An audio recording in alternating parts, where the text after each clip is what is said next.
चलो बेटा ધોરણ 11 સાયન્સ ચેપ્ટર 7 લેક્ચર નંબર 10.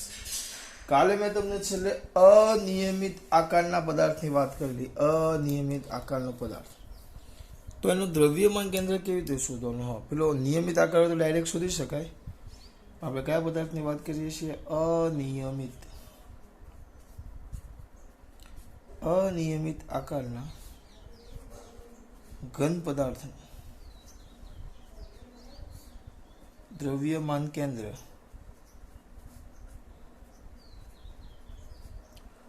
ઘન પદાર્થનું દ્રવ્યમાન કેન્દ્ર શોધવાની રીત.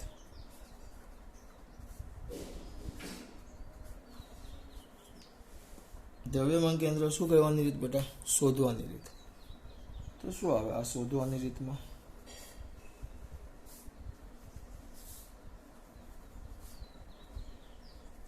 શામાં શું આવશે? અનિયમિત આકારના ઘન પદાર્થનું દ્રવ્યમાન કેન્દ્ર શોધવાની રીત. તો ભલે એક અનિયમિત આકારનો ઘન પદાર્થ લેવો પડશે. જો આકૃતિ દોરું છું.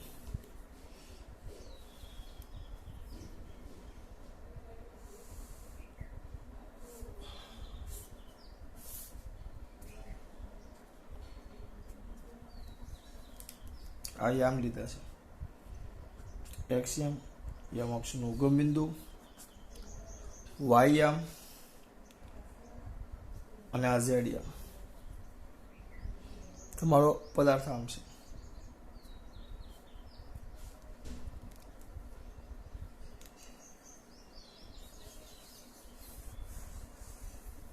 ઘન પદાર્થ છે.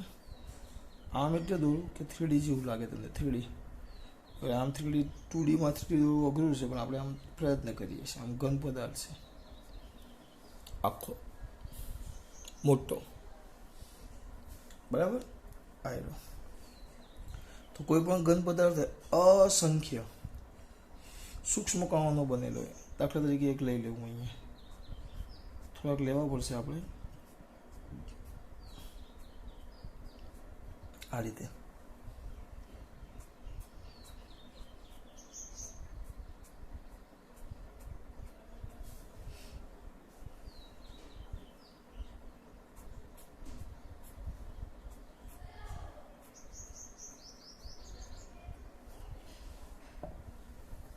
અનેક સૂક્ષ્મ ખંડોનો બનેલો છે. ધ્યાન આપજો. તો શેમાં દર્શાવ્યા અનુસાર બેટા?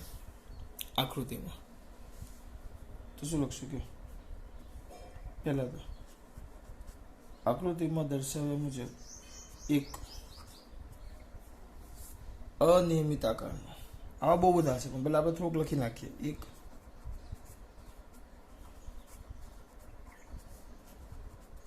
અનિયમિત આકારનો ઘન પદાર્થ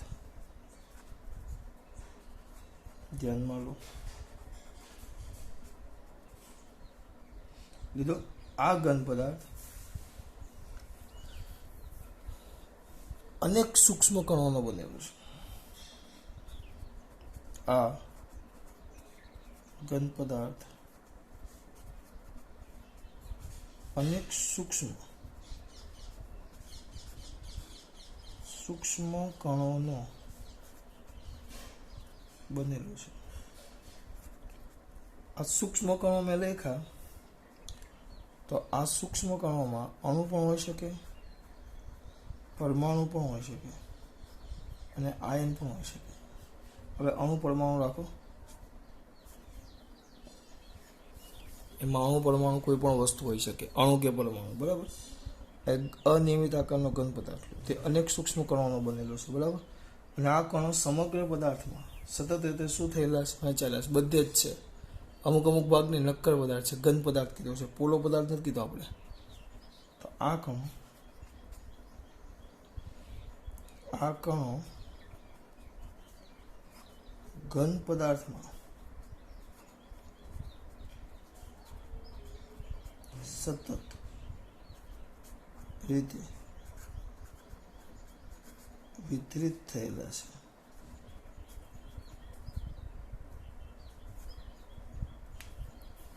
એક સરખી રીતે વહેંચાઈ ગયા છે બધા આની અંદર સમાન રીતે. ધ્યાન રાખજો, ઘન પદાર્થો સમાન રીતે આની અંદર વહેંચાયેલા છે. તો હવે સર બધા જ એક સરખી રીતે આની અંદર વહેંચાઈ ગયા છે. કોઈક ધ્યાનમાં લે, ધારો કે એક સૂક્ષ્મ ખંડ ધ્યાનમાં લો, ધારો કે સૂક્ષ્મ ખંડ, એક સૂક્ષ્મ ખંડ લઈએ, સૂક્ષ્મ ખંડ, હા, અને દળ ધરાવતા હોય ને, દળ ધરાવતા એટલે સૂક્ષ્મ ખંડમાં થોડોક શબ્દ સારો વપરાય, દરેક દળ ધરાવે એટલે નામ આપવામાં આવે સૂક્ષ્મ દળખંડ. ધારો કે સૂક્ષ્મ દળખંડનું દળ ડેલ્ટા એમ છે. એક ખંડ લઈ લો કોઈ પણ એક નાનું, એનું દળ કેટલું હોય જો એક લઈએ પણ ડેલ્ટા એમ છે. અને આ ખંડનો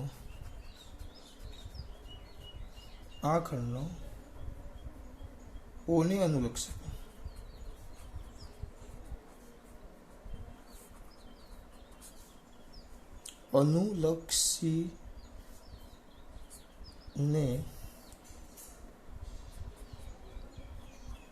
અનુલક્ષીને સ્થાન સદિશ 3D માં છે, x y અને z છે, તો vector r is equal to x I caret plus y j caret plus z k caret છે. આ તમારું સમીકરણ નંબર 1. આ તમારું પહેલું સમીકરણ. આપણે એક ખંડ, પણ આ એક ખંડ થોડા છે, બહુ બધા ખંડ છે. જો આ પહેલો નાનો ખંડ જેનું દળ છે ડેલ્ટા એમ, પહેલો ખંડ છે ડેલ્ટા m1. આ બીજો ખંડ છે જેનું દળ થશે ડેલ્ટા m2. n ખંડો લઈએ તો ડેલ્ટા mn. આનું સ્થાન સદિશ લેવા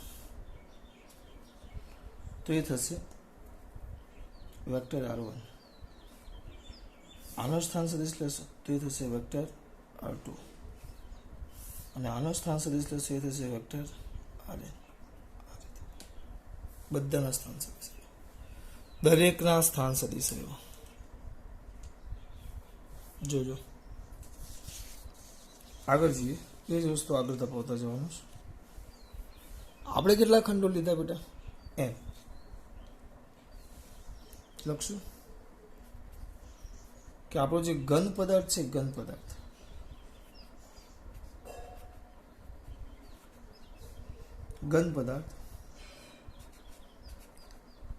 n ખંડોનો બનેલો છે. n ખંડોનો શું થયેલો છે? બનેલો છે. બરાબર. આ દળખંડોના દળ delta m1 delta m2 up to delta mn છે. અને m ના સ્થાન સદિશો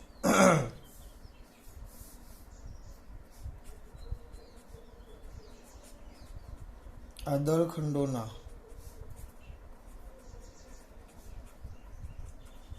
સ્થાન સદિશો અનુક્રમે vector r1 vector r2 up to vector rn છે. આટલું મેન છે, થિયરીનો આટલો મહત્વનો ભાગ છે. પહેલા આકૃતિ મેં ઘન પદાર્થ આપેલો છે જેનો આકાર અનિયમિત છે. એક કયો પદાર્થ આપેલો છે? ઘન પદાર્થ જેનો આકાર અનિયમિત છે. એટલે આટલો ભાગ થઈ ગયો. આ ઘન પદાર્થ અનેક સૂક્ષ્મ કણોનો બનેલો છે. સૂક્ષ્મ કણો જેમાં અણુ પણ હોઈ શકે અને પરમાણુ પણ હોઈ શકે. આ કણો ઘન પદાર્થમાં સતત રીતે વિતરિત થયેલા, સતત એક સૂક્ષ્મ દળખંડ કોઈ પણ એક જેનો દળ ડેલ્ટા એમ છે. અને આ ખંડને ઓને અનુલક્ષીને સ્થાન સદિશ વેક્ટર r બરાબર કેટલો થશે? x I caret plus y j caret plus z k caret. બરાબર. n ખંડો છે, દળ delta m1 delta m2 delta mn. અને ઓને અનુલક્ષીને સ્થાન સદિશ vector r1 vector r2 up to vector rn છે. અહીંયા સુધી પહોંચી ગયા. વેક્ટર rn છે. આટલી વસ્તુમાં ખબર પડી છે વેક્ટર કયું છે બેટા? rn છે. બરાબર. તો હવે થોડાક આગળ જઈએ. તો આપણે આ જે આખો પદાર્થ છે, આપણો આખો પદાર્થ, આ જે તમારો પદાર્થ છે, બરાબર, તો શું લખાશે? આખું સમગ્ર પદાર્થ છે તમારો, તો ઘન પદાર્થને આના પરથી લખાય ઘન પદાર્થના દ્રવ્યમાન કેન્દ્રનો સ્થાન સદિશ.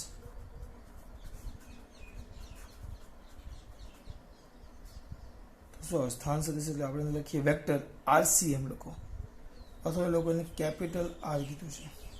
બરાબર.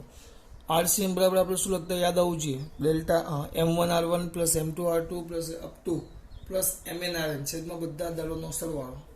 બરાબર. ત્યાં જગ્યાએ આપણે અહીંયા શું લખવાનું?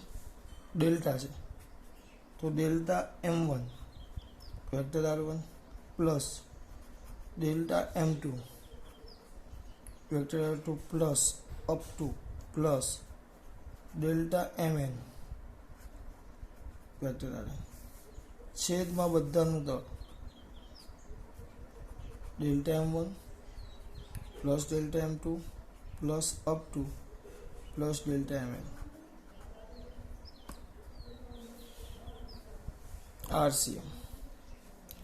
આમાં 3 પરિમાણમાં છે, x y z બધા ના આવે. બરાબર. દરેકના x y ને z બધા આવે, દરેકના.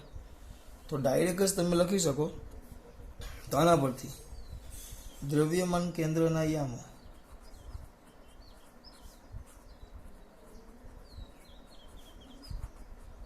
ડાયરેક્ટ લખી શકો. દ્રવ્યમાન કેન્દ્રના યામો સીધા 3 યામ આવે, XM YM ને ZM, કારણ કે 3D લીધેલું આપણે 3D.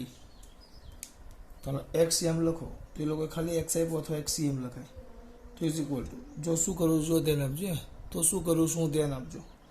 અહીંયા લખું સિગ્મા બધા જ ખંડોનો સરવાળો, બરાબર. સિગ્મા ડેલ્ટા M I દળ બધા, પણ ખાલી x અક્ષનો દળ અને x અક્ષનો ગુણાકાર છેદમાં બધાનો ભાગ.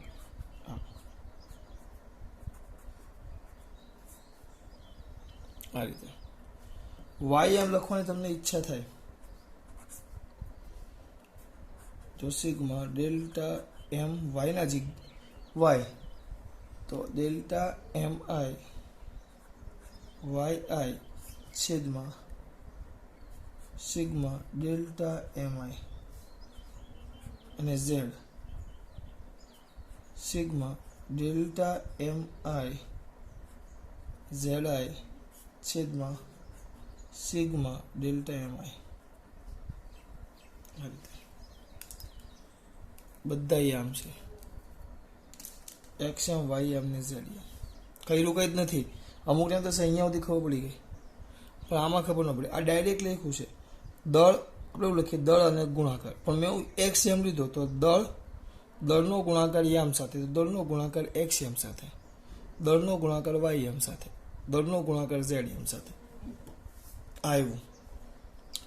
બરાબર. પણ અમુકને એમ થાય સર આ ડાયરેક્ટ કેમ લખ્યું? તો આની રીત છે, જોવી હોય તો બહુ લાંબી થશે, ખાલી માહિતી માટે કરાવું છું તમને. ચલો તમારી માટે આ કરાવું છું બેટા. વેક્ટર R છે, વધારાનું છે.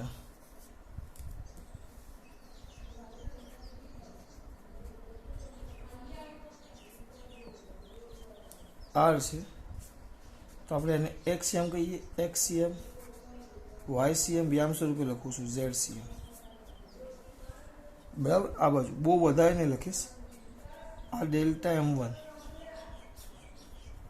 X1 Y1 Z1 આના યામ plus up to plus delta MN બીજા બધા કાઢી નાખ્યા. આના યામ લખો તો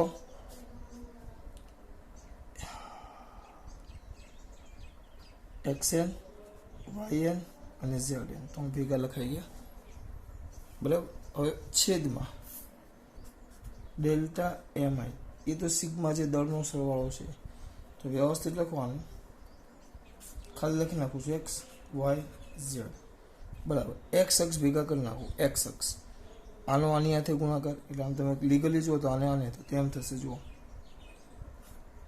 delta M1 X1 plus delta m2x2 plus up to આ એક્સ અક્ષ થાય આખો એક્સ અક્ષનો સરવાળો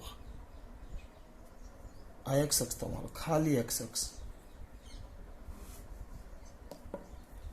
પ્લસ ડેલ્ટા અહીંયા પ્લસ mn એક્સ અક્ષનો સરવાળો comma delta m1y1 plus up to plus delta mn yn comma આ ym હજી કેમ જો આનો આની સાથે ગુણાકાર એટલે એક્સ એમ મેળવે એવા બધા 1 2 n એ બધા એક્સ અક્ષનો સરવાળો પછી વાય અક્ષનો સરવાળો અને પછી ઝેડ અક્ષનો સરવાળો એ રીતે થાય delta m1 z1 plus up to સીધું પ્લસ ડેલ્ટા mn zn આમ થાય આખું પરિણામ છેદમાં સિગ્મા ડેલ્ટા mi તો ખરું છે પણ આને ટૂંકમાં લખવું હોય તો ઇઝ ઇક્વલ ટુ ટૂંકમાં શું લખાય ડેલ્ટા mi xi છે તમે કહ્યું સિગ્મા સિગ્મા કહ્યું સિગ્મા બરાબર કોમા આને કહેવાય સિગ્મા ડેલ્ટા mi yi પછી પાછું comma sigma delta mz yz પૂરું છેદમાં સિગ્મા ડેલ્ટા mi આવ્યું આના છેદમાં લખો તો એક્સ આમ થાય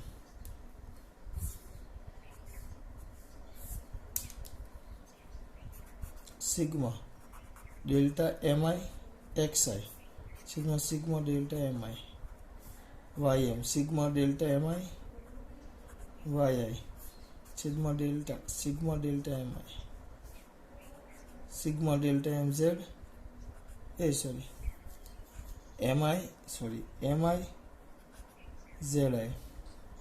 mi zi છેદમાં સિગ્મા ડેલ્ટા mi આ બધા આવી ગયા X comma Y comma Z એ યામ સરખાવતા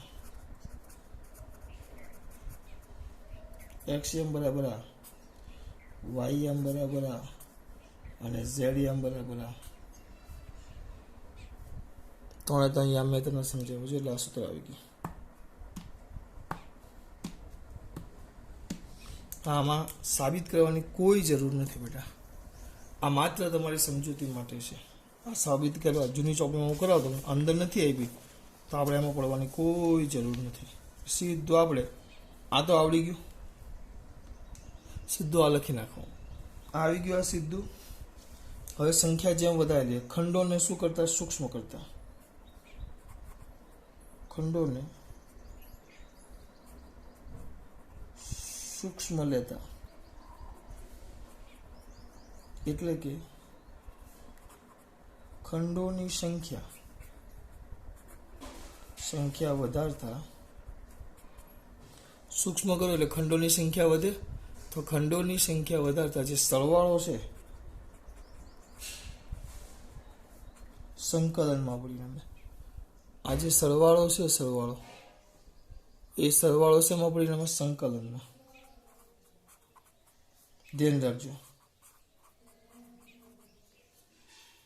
ટૂંકમાં લખવું હોય જો હું ટૂંકમાં લખું તો ડેલ્ટા m ટેન્સ ટુ 0 એટલે ખંડ બહુ નાના લઈ લેવાના એમ સંકલનમાં તો એક્સ એમ હવે આવો થશે આપણું તો X M is equal to આ બધું દળ થઈ જાય કુલ દળ થાય સરવાળો સંકલનમાં પરિણમે બરાબર તો થોડુંક આપણે લખીએ તો બધાના પદની માહિતી આપીએ જો પહેલા છે સિગ્મા ડેલ્ટા એમ આ બધા જ ખંડોનો સૂક્ષ્મ ખંડોનો સરવાળો ટૂંકમાં લખવું હોય તો ઇન્ટિગ્રેશન ડીએમ થઈ જાય બસ બીજું કાંઈ ન થાય નાનો સંકલન આ સમેશન છે સંકલન પણ ખંડ આ ડેલ્ટા તો નાનો કર્યો એટલે ડેલ્ટા એમ આવી જાય બરાબર આ નાનો ખંડનો સરવાળો આ મોટા ખંડોનો સરવાળો બે વસ્તુ એક જ છે આ મોટા ખંડોનો સરવાળો આ નાના ખંડોનો સરવાળો જેને આપણે કેપિટલ એમ કુલ દળ એમ પણ કહીએ છીએ પછી sigma delta mi xi is equal two કેટલું થાય બોલો ડેલ્ટા mi તો છે ડેલ્ટા mi એટલે આપણને ખબર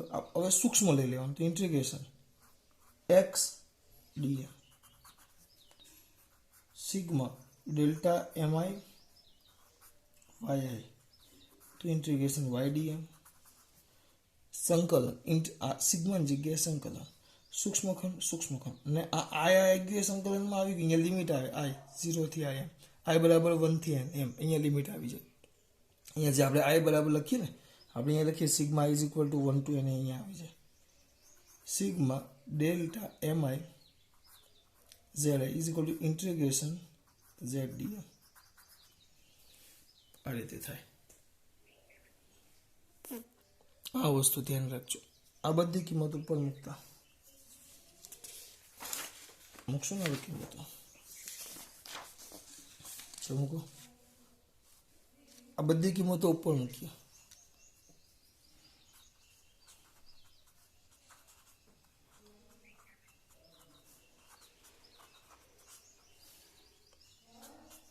x ઇઝ ઇક્વલ ટુ જો અહીંયા છેદમાં આ છે એના જગ્યાએ તમે એમ લખી શકો તો એને કહેવાશે 1/m ઇન્ટિગ્રેશન અને આ પદની જગ્યાએ ઇન્ટિગ્રેશન x dm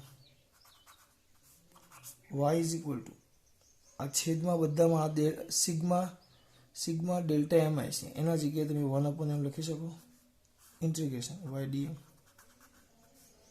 અને z બરાબર 1/m ઇન્ટિગ્રેશન z dm નાનું z dm આ સૂત્ર તમારું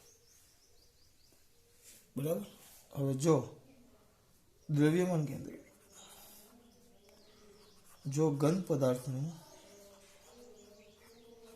દ્રવ્યમાન કેન્દ્ર એ ઉગમ બિંદુ પર હોય ઉગમ બિંદુ તરીકે લઈએ જો એને તમે ઉગમ બિંદુ તરીકે લઈએ તો r ઇઝ ઇક્વલ ટુ 0 વાત પૂરી. r0 થાય સ્થાન સદિશ 0 થાય અને r0 થાય દ્રવ્યમાન કેન્દ્રનો સ્થાન સદિશ r0 થાય તો બધું જ 0 થવાનું એટલે integration x dm is equal to integration y dm is equal to integration z dm આ બધું જ 0 થાય. જો એકવાર પાછું કરી દઉં. સૌથી પહેલા ચાલુ અહીંયાથી કરવાનું કે આકૃતિમાં દર્શાવ્યા અનુસાર અનિયમિત આકારનો ઘન પદાર્થ છે એટલે પહેલો મુદ્દો થઈ ગયો. એ અનેક સૂક્ષ્મ કણોનો બનેલો છે. સૂક્ષ્મ કણોમાં શું આવે અણુ પરમાણુ અથવા આયન પણ આવી શકે. આ ઘન પદાર્થમાં બધે વહેંચાયેલા છે. મેં ખાલી 3 અર્થ દોરેલા છે. કોઈ એક દળખંડ લઈ લો એક નાનું એવું દળખંડ જેનું દળ ડેલ્ટા અને સ્થાન સદિશ વેક્ટર r xi yz ને z એટલે આ પાનું તમારું પતી ગયું બરાબર. તરત જ આપણે આને એટલે રાખીએ કે ધારો કે કેટલા કણોનો બનેલો છે n કણો n દળખંડોનો બનેલો છે જેના દળો અનુક્રમે delta m1 delta m2 up to delta mn છે. સ્થાન સદિશ અનુક્રમે vector r1 vector r2 up to vector rn છે એટલે અહીંયા સુધી આવી ગયા. પછી આપણું સૂત્ર ખંડ સ્થાન સદિશનો ગુણાકાર પ્લસ બીજો ખંડ એનો સ્થાન સદિશ પ્લસ ત્રીજો ખંડ એનો સ્થાન સદિશ છેદમાં બધાનો સરવાળો પતી ગયું. પછી આ સીધું લખી નાખવાનું. આની સાબિતી મેં તમને આપી પણ એમાં આપણે પડવાનું થતું નથી. આ સરવાળો દર્શાય બધા જ સૂક્ષ્મ ખંડોનો દળ અને એક્સએમનો ગુણાકાર એનો સરવાળો દળ વાયએમનો ગુણાકાર ને એનો સરવાળો દળ ઝેડએમનો ગુણાકાર ને એનો સરવાળો છેદમાં કુલ દળ અહીંયા મેં લખી નાખ્યું જુઓ બસ પતી ગયું. આ કિંમત આમાં મૂકો આ થાય 1/m એટલે આ m એટલે 1/m આવે. આ સિગ્મા એટલે ઇન્ટિગ્રેશન થઈ જાય. સૂક્ષ્મ ખંડ લઈએ છીએ એટલે આ એક્સ ના જગ્યાએ એક્સ અને આ ડીએમ આ integration Y DM integration Z DM બધા 1/m ચલો એ કિંમત પછી મેં અહીંયા મૂકી આપી જુઓ. આ ખબર પડવી જોઈએ બસ. આ લેખા બધાની કિંમતો જો ઘન પદાર્થ દ્રવ્યમાન ઉગમ બિંદુ પર હતા r બરાબર 0 તો xm ym ને zm એ બધાનો એટલે xm નો સ્થાન એટલે કે દ્રવ્યમાન કેન્દ્રનો xm ym અને દ્રવ્યમાન કેન્દ્રનો zm બધું જ કેટલો થઈ જાય 0 કારણ કે કુલ એના દ્રવ્યમાન કેન્દ્રનો સ્થાન સદિશ 0 છે એટલે. ઓ બાળકો ખબર પડે છે? ચલો ખાસ વાત. જય શ્રી કૃષ્ણ.